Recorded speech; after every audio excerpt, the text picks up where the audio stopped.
नमस्कार बच्चों, आज हम कक्षा 12वीं की ऐच्छिक हिंदी की पाठ्य पुस्तक अंतरा भाग 2 की एक बहुत ही मर्मस्पर्शी, रोचक, मज़ेदार कहानी पढ़ने वाले हैं जिसका नाम है संवदिया।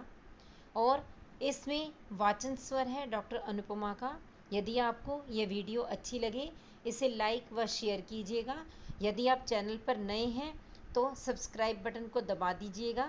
साथ ही बेल आइकॉन को भी ज़रूर दबाइए ताकि मेरी हर लेटेस्ट वीडियो की अपडेट्स आप तक पहुंच सकें। तो आइए शुरू करते हैं पाठ संवदिया। हरगोविंद को अचरज हुआ, तो आज भी किसी को संवदिया की जरूरत पड़ सकती है। इस जमाने में जबकि गांव-गांव में डाक घर खुल गए हैं, संवदिया की मार्फत संवाद क्यों भेजेगा कोई। आज तो आदमी घर बैठे ही लंका तक खबर भेज सकता है और वहां का कुशल संवाद मंगा सकता है। फिर उसकी बुलावट क्यों हुई। हरगोविंद बड़ी हवेली की टूटी ड्योढ़ी पार कर अंदर गया। सदा की भांति उसने वातावरण को सूंघ कर संवाद का अंदाजा लगाया। निश्चय ही कोई गुप्त समाचार ले जाना है। चांद सूरज को भी नहीं मालूम हो, प्रेवा पंछी तक न जाने। पांव लागी बड़ी बहुरिया। बड़ी हवेली की बड़ी बहुरिया ने हरगोविंद को पीढ़ी दी और आंख के इशारे से कुछ देर चुपचाप बैठने को कहा। बड़ी हवेली अब नाम मात्र को ही बड़ी हवेली है। वहां दिन रात नौकर नौकरानियों और जन मजदूरों की भीड़ लगी रहती थी। वहां आज हवेली की बड़ी बहुरिया अपने हाथ से सूपा में अनाज लेकर फटक रही है। इन हाथों में सिर्फ मेहंदी लगाकर ही गांव की नाइन परिवार पालती थी। कहाँ गए वे दिन। हरगोविंद ने लंबी सांस ली। बड़े भैया के मरने के बाद ही जैसे सब खेल समाप्त हो गया। तीनों भाइयों ने आपस में लड़ाई झगड़ा शुरू कर दिया। रैयतों ने जमीन पर दावे करके दखल किया। फिर तीनों भाई गांव छोड़कर शहर में जा बसे। रह गई बड़ी बहुरिया। कहाँ जाती बेचारी। भगवान भले आदमी को ही कष्ट देते हैं, नहीं तो 1 घंटे की बीमारी में बड़े भैया क्यों मरते। बड़ी बहुरिया की देह से जेवर छीन खींच कर बंटवारे की लीला हुई थी।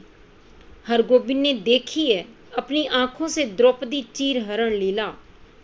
बनारसी साड़ी को 3 टुकड़े करके बंटवारा किया था निर्दयी भाइयों ने। बेचारी बड़ी बहुरिया। गांव की मोदियाइन बूढ़ी ना जाने कब से आंगन में बैठकर बड़बड़ा रही थी। उधार का सौदा खाने में बड़ा मीठा लगता है और दाम देते समय मोदियाइन की बात कड़वी लगती है। मैं आज दाम लेकर ही उठूंगी। बड़ी बहुरिया ने कोई जवाब नहीं दिया। हरगोविंद ने फिर लंबी सांस ली। जब तक यह मोदियाइन आंगन से नहीं टलती, बड़ी बहुरिया हरगोविंद से कुछ नहीं बोलेगी। वह अब चुप नहीं रह सका। मोदियाइन काकी, बाकी बकाया वसूलने का यह काबुली कायदा तो तुमने खूब सीखा है। काबुली कायदा। सुनते ही मोदियाइन तमक कर खड़ी हो गई। चुप रह, मुंह झोंसे, निमोछिए। क्या करूं काकी, भगवान ने मूछ दाढ़ी दी नहीं, ना काबुली आगा साहब की तरह गुलजार दाढ़ी। फिर काबुली का नाम लिया तो जीभ पकड़कर खींच लूंगी।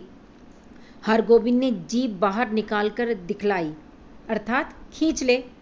5 साल पहले गुल मोहम्मद आगा उधार कपड़ा लगाने के लिए गांव में आता था और मोदियाइन के ओसारे पर दुकान लगाकर बैठता था। आगा कपड़ा देते समय बहुत मीठा बोलता और वसूली के समय जोर जुल्म से 1 का 2 वसूलता। एक बार कई उधार लेने वालों ने मिलकर काबुली की ऐसी मरम्मत कर दी कि फिर लौटकर गांव में नहीं आया। लेकिन इसके बाद ही दुखनी मोदियाइन लाल मोदियाइन हो गई। काबुली क्या, काबुली बादाम के नाम से भी चिढ़ने लगी मोदियाइन। गांव के नाचने वालों ने नाच में काबुली का समाग किया था। तुम हमारा मुल्क जाएगा मोदियाइन, हम काबुली बादाम पिस्ता अखरोट खिलाएगा। मोदियाइन बड़बड़ाती गाली देती हुई चली गई तो बड़ी बहुरिया ने हरगोविंद से कहा, हरगोविंद भाई, तुमको एक संवाद ले जाना है आज ही। बोलो, जाओगे ना? कहाँ? मेरी माँ के पास। हरगोविंद बड़ी बहुरिया की छलछलाई आंखों में डूब गया। कहिए, क्या संवाद है? संवाद सुनाते समय बड़ी बहुरिया सिसकने लगी। हरगोविंद की आंखें भी भर आई। बड़ी बहुरिया बड़ी हवेली की लक्ष्मी को पहली बार इस तरह सिसकते देखा है हरगोविंद ने। वह बोला, बड़ी बहुरिया, दिल को कड़ा कीजिए। और कितना कड़ा करूं दिल? माँ से कहना मैं भाई भाभीियों की नौकरी करके पेट पालूंगी, बच्चों की झूठन खाकर एक कोने में पड़ी रहूंगी, लेकिन अब नहीं रह सकूंगी यहाँ। कहना, यदि माँ मुझे यहाँ से नहीं ले जाएगी तो मैं किसी दिन गले में घड़ा बांधकर पोखरे में डूब मरूंगी। बथुआ साग खाकर कब तक जीऊं? किस लिए? किसके लिए? हरगोविंद का रोम रोम कलपने लगा। देवर देवरानियां भी कितने बेदर्द हैं। ठीक अगहनी धान के समय बाल बच्चों को लेकर शहर से आएंगे। 10-15 दिनों में कर्ज उधार की ढेरी लगाकर वापस जाते समय 2-2 मन के हिसाब से चावल चूड़ा ले जाएंगे। फिर आम के मौसम में आकर हाजिर। कच्चा पक्का आम तोड़कर बोरियों में बंद करके चले जाएंगे। फिर उलट कर कभी नहीं देखते। राक्षस हैं सब। बड़ी बहुरिया आंचल के खूंट से 5 रुपए का एक गंदा नोट निकालकर बोली, पूरा राह खर्च भी नहीं जुटा सकी। आने का खर्च माँ से मांग लेना। उम्मीद है भैया तुम्हारे साथ ही आवेंगे। हरगोविंद बोला, बड़ी बहुरिया, राह खर्च देने की जरूरत नहीं, मैं इंतजाम कर लूंगा। तुम कहाँ से इंतजाम करोगे? मैं आज 10 बजे की गाड़ी से ही जा रहा हूँ। बड़ी बहुरिया हाथ में नोट लेकर चुपचाप भाव शून्य दृष्टि से हरगोविंद को देखती रही। हरगोविंद हवेली से बाहर आ गया। उसने सुना बड़ी बहुरिया कह रही थी, मैं तुम्हारी राह देख रही हूँ। समदिया अर्थात संदेशवाहक। हरगोविंद समदिया, संवाद पहुंचाने का काम सभी नहीं कर सकते। आदमी भगवान के घर से समदिया बनकर आता है। संवाद के प्रत्येक शब्द को याद रखना। जिस सुर और स्वर में संवाद सुनाया गया है, ठीक उसी ढंग से जाकर सुनाना सहज काम नहीं।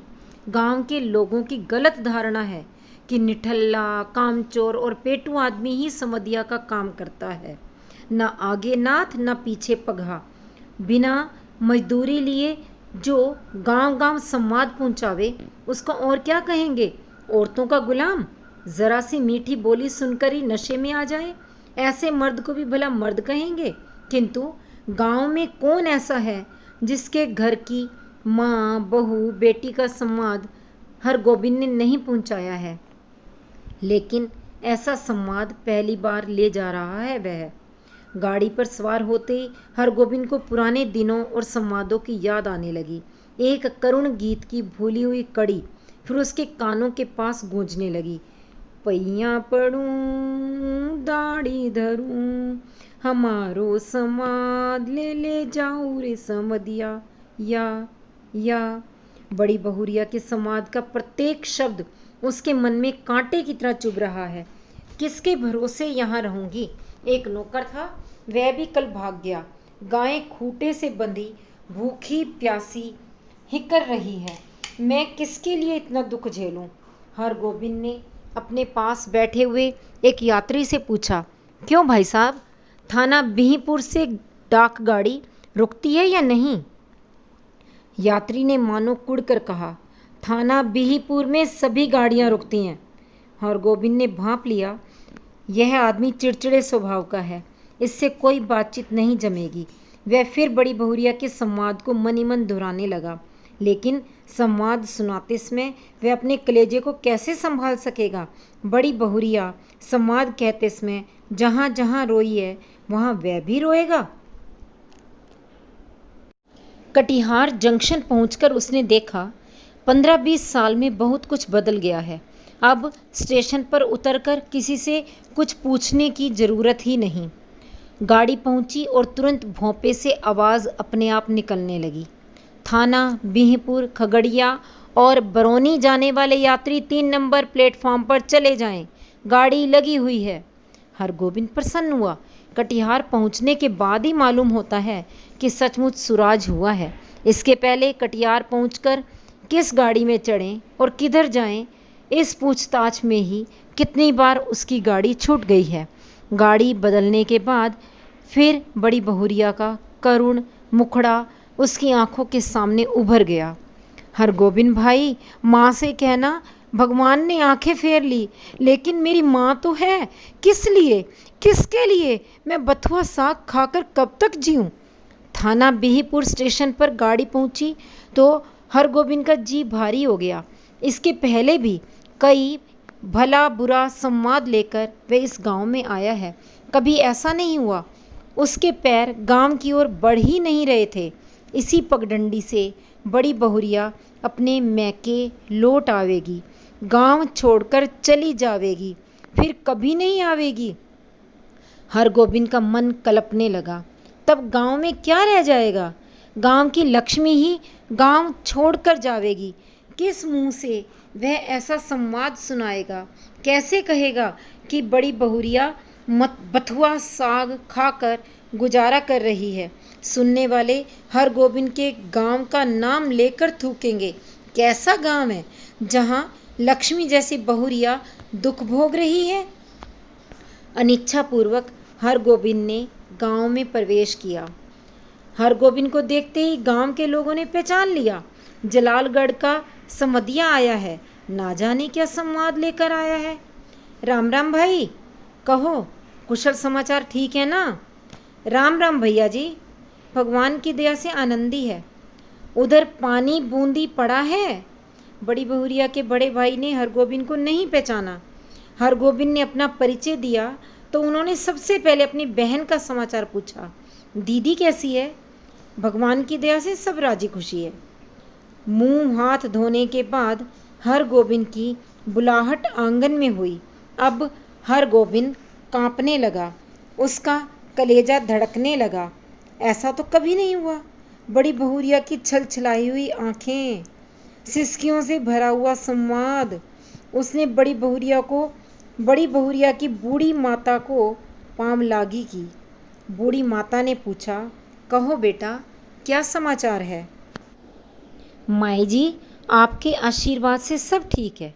कोई संवाद? संवाद? जी संवाद तो कोई नहीं। मैं कल सिरसिया गांव आया था तो सोचा कि एक बार चलकर आप लोगों का दर्शन कर लूं। बूढ़ी माता हरगोविंद की बात सुनकर कुछ उदास सी हो गई। तो तुम कोई संवाद लेकर नहीं आए हो? जी नहीं, कोई संवाद नहीं। ऐसे बड़ी बहुरिया ने कहा है कि यदि छुट्टी हुई तो दशहरा के समय गंगा जी के मेले में आकर माँ से भेंट मुलाकात कर जाऊंगी। बूढ़ी माता चुप रही। हरगोविंद बोला, छुट्टी कैसे मिले? सारी गृहस्थी बड़ी बहुरिया के ऊपर ही है। बूढ़ी माता बोली, मैं तो बबुआ से कह रही थी कि जाकर दीदी को लिवा लाओ, यहीं रहेगी। वहाँ अब क्या रह गया है? जमीन जायदाद तो सब चली ही गई। तीनों देवर अब शहर में जाकर बस गए हैं, कोई खोज खबर भी नहीं लेते। मेरी बेटी अकेली। नहीं माए जी, जमीन जायदाद अभी भी कुछ कम नहीं, जो है वही बहुत है। टूट भी गई है तो आखिर है तो बड़ी हवेली ही, संवाग नहीं है। यह बात ठीक है, मगर बड़ी बहुरिया का तो सारा गांव ही परिवार है। हमारे गांव की लक्ष्मी है बड़ी बहुरिया। गांव की लक्ष्मी गांव को छोड़कर शहर कैसे जाएगी? यूं देवर लोग हर बार आकर ले जाने की जिद करते हैं। बूढ़ी माता ने अपने हाथ हरगोविंद को जलपान लाकर दिया। पहले थोड़ा जलपान कर लो बबुआ। जलपान करते समय हरगोविंद को लगा बड़ी बहुरिया दालान पर बैठी उसकी राह देख रही है, भूखी प्यासी। रात में भोजन करते समय भी बड़ी बहुरिया मानो सामने आकर बैठ गई। कर्ज उधार अब कोई देते नहीं। एक पेट तो कुत्ता भी पालता है, लेकिन मैं माँ से कहना। हरगोविंद ने थाली की ओर देखा। दाल भात, 3 किस्म की भाजी, घी, पापड़, अचार। बड़ी बहुरिया बथुआ साग उबाल कर खा रही होगी। बूढ़ी माता ने कहा, क्यों बबुआ, खाते क्यों नहीं? माए जी, पेट भर जलपान जो कर लिया है। अरे, जवान आदमी तो 5 बार जलपान करके भी एक थाल भात खाता है। हरगोविंद ने कुछ नहीं खाया, खाया नहीं गया। समधिया डट कर खाता है और अफर कर सोता है, किंतु हरगोविंद को नींद नहीं आ रही है। ये उसने क्या किया, क्या कर दिया? वह किस लिए आया था? वह झूठ क्यों बोला? नहीं नहीं, सुबह उठते ही वह बूढ़ी माता को बड़ी बहुरिया का सही संवाद सुना देगा, अक्षर अक्षर। माए जी, आपकी इकलौती बेटी बहुत कष्ट में है, आज ही किसी को भेजकर बुलवा लीजिए, नहीं तो वह सचमुच कुछ कर बैठेगी। आखिर किसके लिए वह इतना सहेगी? बड़ी बहुरिया ने कहा है, भाभी के बच्चों की जूठन खाकर वह एक कोने में पड़ी रहेगी। रात भर हरगोविंद को नींद नहीं आई। आंखों के सामने बड़ी बहुरिया बैठी रही, सिसकती, आंसू पोंछती हुई। सुबह उठकर उसने दिल को कड़ा किया। वह समधिया है, उसका काम है सही सही संवाद पहुंचाना। वह बड़ी बहुरिया का संवाद सुनाने के लिए बूढ़ी माता के पास जा बैठा। बूढ़ी माता ने पूछा, क्या है बबुआ, कुछ कहोगे? माए जी, मुझे इसी गाड़ी से वापस जाना होगा, कई दिन हो गए। अरे, इतनी जल्दी क्या है, एक आध दिन रहकर मेहमानी कर लो। नहीं माए जी, इस बार आज्ञा दीजिए, दशहरा में मैं भी बड़ी बहुरिया के साथ आऊंगा, तब डटकर 15 दिनों तक मेहमानी करूंगा। बूढ़ी माता बोली, ऐसी जल्दी थी तो आए ही क्यों? सोचा था बिटिया के लिए दही चूड़ा भेजूंगी, सो दही तो नहीं हो सकेगा आज। थोड़ा चूड़ा है बासमती धान का, लेते जाओ। चूड़ा की पोटली बगल में लेकर हरगोविंद आंगन से निकला तो बड़ी बहुरिया के बड़े भाई ने पूछा, क्यों भाई, राह खर्च तो है? हरगोविंद बोला, भैया जी, आपकी दुआ से किसी बात की कमी नहीं। स्टेशन पर पहुंचकर हरगोविंद ने हिसाब किया, उसके पास जितने पैसे हैं उससे कटिहार तक का टिकट ही वह खरीद सकेगा, और यदि चौवन्नी नकली साबित हुई तो सैमापुर तक का ही। बिना टिकट के वह एक स्टेशन भी नहीं जा सकेगा। डर के मारे उसकी देह का आधा खून सूख जाएगा। गाड़ी में बैठते ही उसकी हालत अजीब हो गई। वह कहाँ आया था, क्या करके जा रहा है, बड़ी बहुरिया को क्या जवाब देगा? यदि गाड़ी में निर्गुण गाने वाला सूरदास नहीं आता तो ना जाने उसकी क्या हालत होती। सूरदास के गीतों को सुनकर उसका जी स्थिर हुआ थोड़ा कि आहो रामा, नेहरा को सुख सपन भयो अब, देश पिया को डोलियां चली, भाई रोमती यही करम की गति। उदास चला गया तो उसके मन में बैठी हुई बड़ी बहुरिया फिर रोने लगी। किसके लिए इतना दुख सहूं? 5 बजे भोर में वह कटिहार स्टेशन पहुंचा। भोंपे से आवाज आ रही थी, बैरगादी, कुसियार और जलालगढ़ जाने वाले यात्री 1 नंबर प्लेटफॉर्म पर चले जाएं। हरगोविंद को जलालगढ़ जाना है, किंतु वह 1 नंबर प्लेटफॉर्म पर कैसे जाएगा? उसके पास तो कटिहार तक का ही टिकट है। जलालगढ़ 20 कोस। बड़ी बहुरिया राह देख रही होगी। 20 कोस की मंजिल भी कोई दूर की मंजिल है, वह पैदल ही जाएगा। हरगोविंद महावीर विक्रम बजरंगी का नाम लेकर पैदल ही चल पड़ा। 10 कोस तक वह मानो बाई के झोंके पर रहा।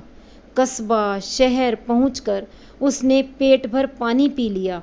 पोटली में नाक लगाकर उसने सूंघा, आहा, बासमती धान का चूड़ा है, माँ की सौगात बेटी के लिए। नहीं, वह इससे एक मुट्ठी भी नहीं खा सकेगा। किंतु वह क्या जवाब देगा बड़ी बहुरिया को? उसके पैर लड़खड़ाए। अभी वह कुछ नहीं सोचेगा, अभी सिर्फ चलना है, जल्दी पहुंचना है गांव। बड़ी बहुरिया की डबडबाई हुई आंखें उसको गांव की ओर खींच रही थी। मैं बैठी राह ताकती रहूंगी। 15 कोस। माँ से कहना अब नहीं रह सकूंगी। 16, 17, 18। जलालगढ़ स्टेशन का सिग्नल दिखलाई पड़ता है। गांव का ताड़ सिर ऊंचा करके उसकी चाल को देख रहा है। उसी ताड़ के नीचे बड़ी हवेली के दलान पर चुपचाप टकटकी लगाकर राह देख रही है बड़ी बहुरिया। भूखी प्यासी हमरो समाद ले जाहू रे समदिया। लेकिन वह कहाँ चला आया हरगोविंद? ये कौन गांव है? पहली सांझ में ही अमावस्या का अंधकार। किस राह से? वह किधर जा रहा है? नदी है? कहाँ से आ गई नदी? नदी नहीं, खेत है। ये झोपड़े हैं या हाथियों का झुंड? ताड़ का पेड़ किधर गया? वह राह भूलकर ना जाने कहाँ भटक गया। इस गांव में आदमी नहीं रहते क्या? कहीं कोई रोशनी नहीं। किससे पूछे? कहाँ वह रोशनी है? वह रोशनी है या आंखें? वह खड़ा है या चल रहा है? वह गाड़ी में है या धरती पर? हरगोविंद भाई आ गए? बड़ी बहुरिया की बोली या कटिहार स्टेशन का भोंपू बोल रहा है? हरगोविंद भाई, क्या हुआ तुमको? कौन? बड़ी बहुरिया? हरगोविंद ने हाथ से टटोल कर देखा। वह बिछावन पर लेटा हुआ है। सामने बैठी छाया को छू कर बोला, बड़ी बहुरिया। हरगोविंद भाई, अब जी कैसा है? लो एक घूंट दूध और पी लो, मुंह खोलो। हाँ पी जाओ, पियो। हरगोविंद होश में आया। बड़ी बहुरिया का पैर पकड़ लिया। बड़ी बहुरिया, मुझे माफ करो, मैं तुम्हारा संवाद नहीं कह सका। तुम गांव छोड़कर मत जाओ, तुमको कोई कष्ट नहीं होने दूंगा। मैं तुम्हारा बेटा। बड़ी बहुरिया, तुम मेरी माँ, सारे गांव की माँ हो। मैं अब निठल्ला बैठा नहीं रहूंगा, तुम्हारा सब काम करूंगा। बोलो बड़ी माँ, तुम गांव छोड़कर चली तो नहीं जाओगी ना? बोलो। बड़ी बहुरिया गर्म दूध में एक मुट्ठी बासमती चूड़ा डालकर मसकने लगी। संवाद भेजने के बाद से ही वह अपनी गलती पर पछता रही थी। तो बच्चों, इसी के साथ ही यह पाठ समाप्त होता है। अब हम इस पाठ के कठिन शब्दों के अर्थ पर एक नज़र डालते हैं। समदिया, संदेशवाहक या संदेश पहुंचाने वाला। मार्फत, माध्यम या जरिया। परेवा, कबूतर, कोई तेज उड़ने वाला पक्षी। सूपा, छाछ या सूप। रैयत, प्रजा। हिकर, बेचैन होकर पुकारना। अफरना, पेट भरकर खाना। चूड़ा, चिड़वा। बहुरिया, पुत्रवधू। दखल, हस्तक्षेप या अधिकार मांगना। आगे नाथ न पीछे पगहा, कोई जिम्मेदारी न होना। कलेजा धड़कना, घबरा जाना। खोज खबर ना लेना, जानकारी प्राप्त ना करना, पूछताछ ना करना। खून सूख जाना, बहुत अधिक डर जाना। बच्चों, मुझे पूर्ण आशा है कि इस पाठ को सुनकर व कठिन शब्दों के अर्थ समझकर अब आपके लिए यह पाठ बिल्कुल भी कठिन नहीं रहा और अब आप प्रत्येक वस्तुनिष्ठ प्रश्न का उत्तर आसानी से दे सकेंगे। यदि आपको ये वीडियो अच्छी लगी तो इसे लाइक व शेयर कीजिए और यदि आप मेरे चैनल पर नए आए हैं तो सब्सक्राइब कर लीजिए। साथ ही बेल आइकन को दबाना मत भूलिएगा ताकि मेरी हर लेटेस्ट वीडियो की अपडेट्स आप तक तुरंत पहुंच सकें। धन्यवाद।